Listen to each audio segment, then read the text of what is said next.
I'm always delighted to be corrected. Cosmic Dragonian says there was no Russian interference in Romania's election, Tim.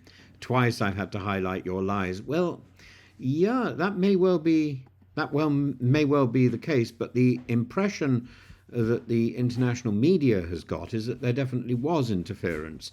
The There was turmoil, certainly, in Romania's presidential elections, and there was certainly concern raised about apparent Russian uh, operations in Romania and in other European democracies. And we've heard this a great deal. The annulment of the November 2024 presidential vote, therefore, with allegations of a sophisticated Kremlin backed campaign and the US Vice President J.D. Vance's controversial remarks, have all contributed to an explosive political issue and, and I think a certain amount of credibility. It's not an issue we should dismiss out of hand as lies. We should certainly take it seriously and consider whether or not there is any truth in it. But is it likely that Russia actually interfered? That's the question, I suppose. And what are the broader implications for Romania and for Europe?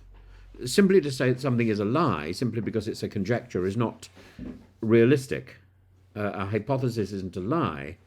It's a working assumption. And Romania, as a strategic target for Russian interference, is perfectly credible. Romania's geographical position, its political position, makes it a prime target for Russian interference. As a NATO member bordering Ukraine, it plays a critical role in Western security infrastructure, including hosting NATO bases and supporting Ukrainian defense efforts. And Russian hybrid warfare strategies have long attempted to undermine NATO unity and EU stability, making Romania a logical focus.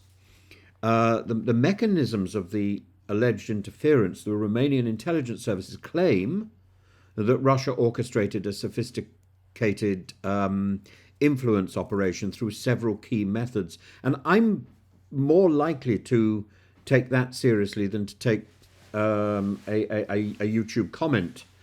I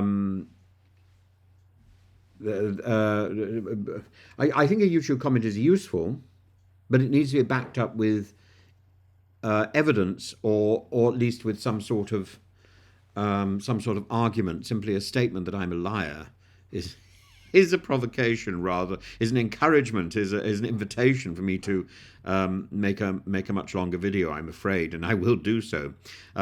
So the mechanisms which were used, apparently, are social media manipulation, a dramatic increase in Georgescu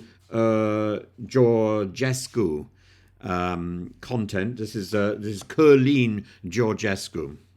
So a dramatic increase in that content on platforms like TikTok and Telegram suggests the use of coordinated inauthentic behavior, disinformation campaigns, fake news articles, doctored videos, narratives portraying Western influence as corrupt or widely circulated, unaccounted campaign financing, reports that indicate that around €1 million may have been funneled into boosting Georgescu's image, though no definitive source has yet been identified. That certainly raises question marks about whether Vance's claim is absolute. But I think there is good evidence for looking into this. The cyber operations, while less publicised, cyber attacks on Romanian institutions in the past have raised concerns about digital vulnerabilities. And J.D. Vance's remarks at the Munich Security Conference have complicated the situation. His claim that Romania's decision to annul the elections were based on flimsy suspicions has provided a rhetorical boost to Georgescu's supporters. But his argument that democracy should be resilient against a few $100,000 of digital advertising may underestimate the impact of hybrid warfare. And Russia's tactics do not simply involve ad buying, but also psychological operations designed to exacerbate existing divisions and discredit democratic institutions. So I'm perfectly happy to concede that this may be about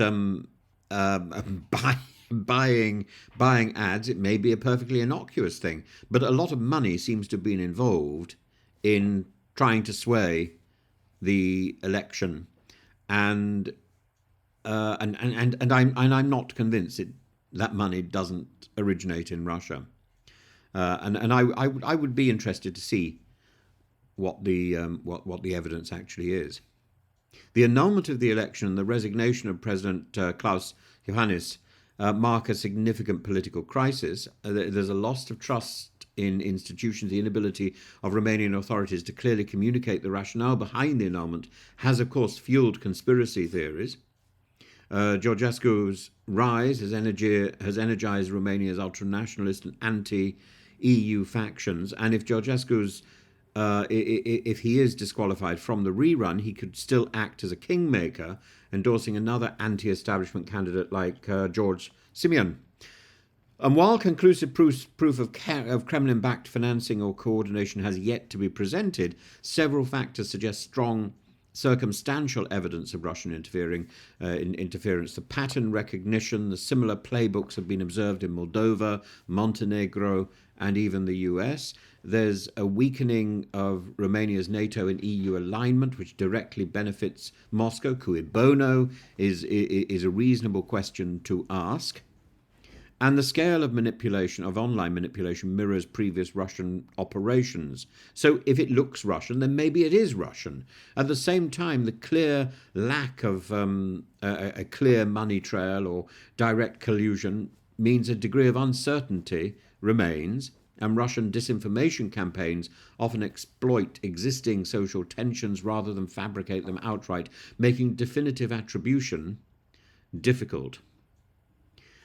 Strengthening cybersecurity, improving transparency in campaign financing, developing rapid response teams for disinformation should be top priorities in any government across Europe. If Romania, a frontline state, is vulnerable to such destabilization, other European elections will also be at risk. And the 2025 elections will test whether Romania can withstand external interference and rebuild democratic trust. And while absolute proof of Russian interference in Romania's elections remains elusive, the probability of some level of foreign meddling is high, given historical patterns and intelligence findings. And the political chaos that has taken place, whether engineered or organic, has already served Russia's interest by eroding confidence in democratic institutions and exacerbating internal divisions, so much so that Vance can capitalize on that concept.